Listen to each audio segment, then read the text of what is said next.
বাংলা অর্থ হলো ক্রিয়া বা কাজ। যে শব্দ দ্বারা কোনো কিছু করা, হওয়া, থাকা ইত্যাদি টোটাল কোনো কাজ করাকে বোঝায় সেটাকে কি বলা হয়? ভার্ব। খুব সহজ। যা দ্বারা কোনো কিছু করা, হওয়া, থাকা বোঝায়, যে কোনো কিছু হতে পারে। ঘুম পড়া, খেলা করা, তাই না? সারাদিন ঘুম পড়তে হলে কাজ কাম করা, ঘুম পড়াও একটা কাজ। মুভি দেখা, তাই না? গেম খেলা, এটাও কাজ। তাও এখন এই ভার্বকে আমরা দুটো ভাগে প্রথমে ভাগ করতে পারি। একটা হলো ফাইনাইট ভার্ব আর একটা হলো নন ফাইনাইট ভার্ব। তো ফাইনাইট ভার্বটা কি জিনিস আমরা একটু আগে আলোচনা করি। বলছে ফাইনাইট মানে সমাপিকা, সমাপিকা ক্রিয়া। নন ফাইনাইট মানে অসমাপিকা ক্রিয়া। ফাইনাইট ভার্ব হলো যে ভার্ব দ্বারা কাজ শেষ হয়, বাক্যের বক্তব্য শেষ হয়, যে ভার্ব পরিবর্তন করা যায়, পরিবর্তন হয়, তাকে ফাইনাইট ভার্ব বলে। তাকে ফাইনাইট ভার্ব বলে। নন ফাইনাইট ভার্ব বলি সে একইভাবে বলতেছে বক্তব্য শেষ হয় না, পরিবর্তন হয় না। তাহলে এর অল্টারনেট হলো এটা, তাই না? যে ভার্বের পরিবর্তন করা যায় সেটা হলো ফাইনাইট ভার্ব, যার পরিবর্তন করা যায় না সেটা হলো নন ফাইনাইট ভার্ব। যেটা দ্বারা বাক্যের অর্থ স্পষ্ট প্রকাশ পায় সেটাই ফাইনাইট ভার্ব, যার অর্থ স্পষ্ট প্রকাশ পায় না সেটা হলো নন ফাইনাইট ভার্ব। ওকে, তো আমরা একটু উদাহরণ লিখি। I went to market to buy a pen. একটা সেন্টেন্স লিখছি আমি। তো এখানে বলছে আই ওয়েন্ট টু মার্কেট, এই একটা ভার্ব আছে ওয়েন্ট টু, গিয়েছিলাম। ভার্বের কত নম্বর রূপ এটা? 2 নম্বর। গো ভার্বের 2 নম্বর রূপ, টেন্স পরিবর্তন হচ্ছে, তাই তো? টু মার্কেট, বাজারে গিয়েছিলাম। টু বাই পেন, আমি কলম কিনতে। এই ভার্বকে আমরা যদি পাস্ট টেন্স না বলি প্রেজেন্ট টেন্স পরিবর্তন করতে বলি, সেক্ষেত্রে আমরা কি লিখতে পারি যে I go to market to buy a pen. যদি এটা বলা হয় যে ফিউচার টেন্সে করো, সেক্ষেত্রে আমরা কি করতে পারি যে I will go to market, যা আছে এদিকে সব বসে যাবে। যদি বলা হয় এটা প্রেজেন্ট পারফেক্টে পরিবর্তন করো, সেক্ষেত্রে আমরা কি লিখতে পারি যে I have gone to market to buy a pen. তো দেখো আমরা এই গো ভার্বকে একবার গন করছি, একবার ওয়েন্ট করছি, একবার হলো শুধু গো, একবার হলো উইল গো। একাধিক ফর্মে পরিবর্তন করতে পারছি বাক্যগুলো, তাই না? যতই ফর্মে পরিবর্তন করি না কেন, আমাদের এই টু বাই দেখো কোনো পরিবর্তন নেই, এক জায়গায় কোনো পরিবর্তন নেই, হয়েছে? এরা সেন্টেন্সের দ্বিতীয় ভার্ব হিসেবে কাজ করে। এই ভার্বগুলো পরিবর্তন হয় না, এই ভার্বগুলো কি বলা হয়? Non finite verb. আর যে ভার্বগুলো পরিবর্তন করা যায় সেগুলো হলো ফাইনাইট ভার্ব। আমরা এবারে এখানে পরিবর্তন হয় আর পরিবর্তন হয় না এটা বুঝলাম। এবার আমরা দেখি বক্তব্য শেষ বা কাজ শেষ কি বোঝায়। আই ওয়েন্ট টু মার্কেট, আমি বাজারে গিয়েছিলাম, হয়ে গেছে। যদি বলা টু বাই পেন, শুধু এইটুকু আলোচনা করো, টু বাই পেন, কলম কিনতে বাক্যের অর্থ স্পষ্ট হয় না, শেষ হয় না। ঠিক একইভাবে আই গো টু মার্কেট, আমি বাজারে যাই, হ্যাঁ যে কোনো প্রয়োজন যেতে পারি, এইটুকু বাদ দিয়ে পরটুকু অর্থ করার চেষ্টা করো, আচ্ছা না? ঠিক একইভাবে এখানে দেখো যতগুলো আমরা পরিবর্তন করেছি সবগুলোতে গো ভার্বকে আমরা পরিবর্তন করতে পারেছি, এবং ওইটা দ্বারা বাক্যের অর্থ স্পষ্ট প্রকাশ পায়, বক্তব্য শেষ হয়, কাজ শেষ হয়। এই কারণে এটা হলো যেটা মেন ভার্ব থাকে বাক্যের, ওইটা হলো কি ভার্ব হয়? এবার বললাম এতক্ষণ ফাইনাইট ভার্ব, যার অর্থ পরিবর্তন করা যায়, তাই না? বক্তব্য শেষ হয়, টেন্স পরিবর্তন করা যায়, সেটা হলো ফাইনাইট ভার্ব। বুঝতে পেরেছো? ফাইনাইট ভার্ব নিয়ে আজকে কোনো আলোচনা নেই, এর বিস্তারিত আগামী ক্লাসে হবে।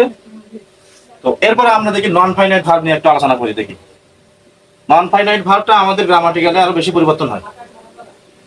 তো নন ফাইনাইট ভার্বে প্রথমে বলছে কি এই ভার্বগুলো 3 প্রকার। এক নম্বরে পার্টিসিপল। পার্টিসিপল কি জিনিস? ভার্বের সাথে আইএনজি যোগ হবে। কি হবে? ভার্বের সাথে আইএনজি যোগ হবে। 2 বলছে জেরান্ড। জেরান্ড কি জিনিস? ভার্বের সাথে আইএনজি যোগ হবে। আর 3 নম্বর হলো ইনফিনিটিভ, 2 প্লাস, লিখিন এটা 2 প্লাস V1, 2 প্লাস V1। তাহলে আমরা 2 প্লাস V1 এটা আমরা ফ্রেজ মানে কি শব্দগুচ্ছ, আর এটা যেহেতু ভার্ব 1 তাহলে ভার্বাল ফ্রেজ হতে পারে। তো আমরা প্রথমে এখানে দেখি যে পার্টিসিপল ভার্বের সাথে আইএনজি, জেরান্ডের সাথে ভার্বের সাথে আইএনজি। তাহলে এদেরকে আমরা পার্থক্য করবো কিভাবে, খুঁজে বের করবো কিভাবে বাক্যের ভিতরে? তো একটা আমাদের বলছে কি যখন আমাদের পার্টিসিপল হবে তখন সেটা অ্যাডজেক্টিভের ন্যায় কাজ করবে, আর যখন জেরান্ড হবে সেটা নাউনের ন্যায় কাজ করবে।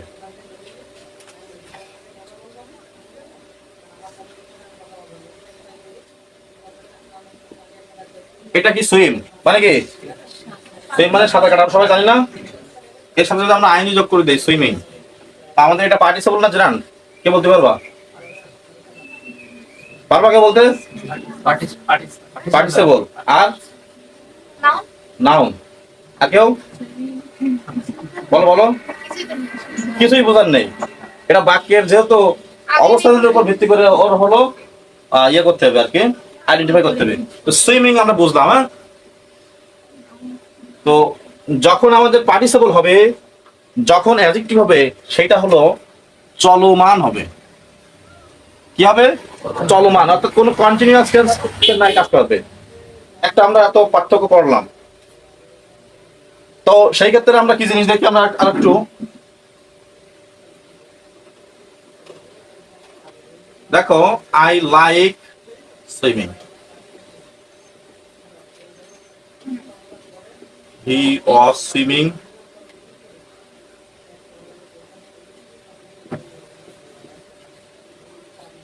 I saw him swimming in the pond. Swimming is a good exercise. দেখো এখানে সুইমিং একবার, দুইবার, তিনবার, চারবার লিখছি চারটা সেন্টেন্সে। একবার লিখছি বাক্যের শেষে, আর একবার লিখছি বাক্যের শেষে, আর একবার বাক্যের মাঝখানে, আর একবার বাক্যের প্রথমে। তাই তো? তো আমরা বাক্যের প্রথমে বা শেষে এরকম না, আমরা বাক্যটা পড়বো, পড়ে বসবো যে দেখো এখানে আই লাইক, আমি পছন্দ করি, তাই না? সুইমিং, সুইমিং পছন্দ করি, সাঁতার কাটা পছন্দ করি আমি, তাই তো? আচ্ছা দেখো তো, এখানে এই সুইমিং দ্বারা কি কেউ সাঁতার কাটতেছে বা সেই সময় চলমান সাঁতার কাটা কাজটা এরকম কিছু বলতেছে না। তাহলে যেটা চলমান সেটা তো হলো আমাদের কি পার্টিসিপল বা পার্টিসিপল, তখন ভার্বের সাথে আইএনজি, তখন সেটা অ্যাডজেক্টিভের কাজ করবে। তাহলে এটা কি চলমান না? তাহলে এটা নিঃসন্দেহে আমরা বলতে পারি এটা হলো কি, এটা হলো জেরান্ড। জেরান্ড, ওকে। বলতে দেখো হি ওয়াজ সুইমিং, হি ওয়াজ সুইমিং, সে সাঁতার কাটছিল। এই সাঁতার কাজটা কি চলমান না? সে সাঁতার কাটছিল। দেখো এটাও কিন্তু বাক্যের শেষে অবস্থান করেছে, এটাও শেষে অবস্থান করেছে, কিন্তু পার্থক্য হলো এইটা চলমান ছিল না আর এটা হলো এখন চলমান। তাহলে এইটা চলমান হয়ে গেছে, তাহলে এটা হবে কি পার্টিসিপল। এই সুইমিংটা কি participle. Okay, next I saw him, আমি তাকে দেখেছিলাম।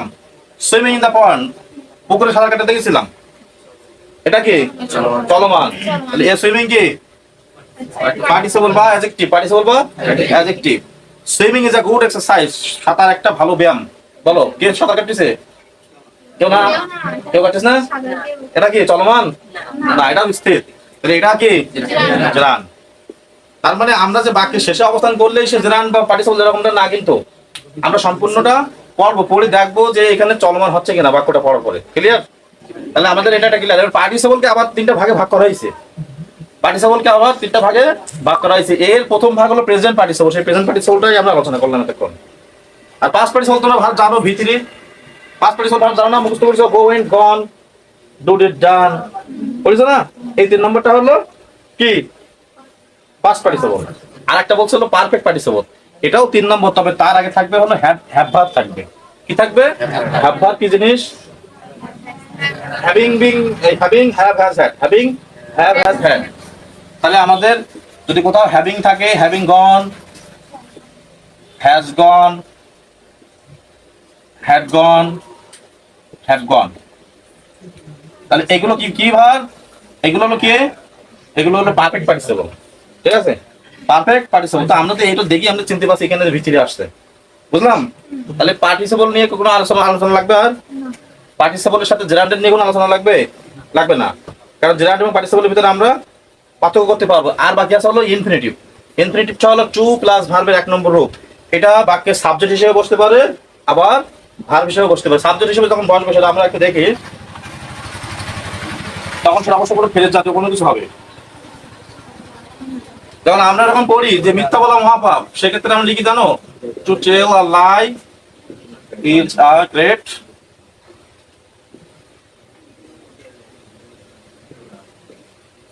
সিন। মিথ্যা বলা মহাপাপ। তো দেখো আমাদের এইটা কিন্তু ভার্ব, এখানে এটা হলো এখন মূল ভার্ব, আর এর আগেরটা এটা হলো সাবজেক্ট।